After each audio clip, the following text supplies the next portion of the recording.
Back extensions can be done in many different ways depending on which muscle you're trying to target. We're gonna go through 3 different variations of this exercise, each of them having different goal in mind. For the first 2 variations, you want to set the pad so that the top of your pelvis is above and you can freely move throughout the entire range without rounding your back.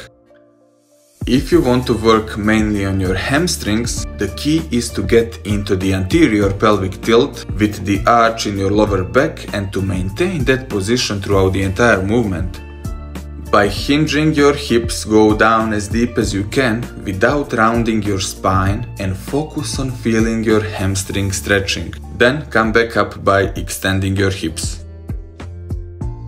If you want the main focus to be on your glutes, taking a bit wider stance and flaring those feet outside is going to be ideal. If this stance is causing pain in your knees, you can push those pads a little backwards and bend your knees. This will take the pain away. Here you actually want to get into the posterior pelvic tilt and maintain it throughout the entire movement.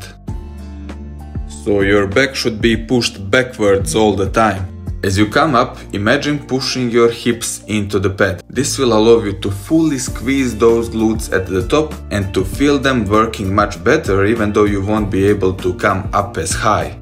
Finally, if you want to work on those spinal erectors and get stronger back, the movement will come by flexing your spine towards the bottom of the movement and extending it on the way up. Here you will be going from the anterior pelvic tilt at the top towards the posterior pelvic tilt at the bottom, back to the anterior pelvic tilt at the top.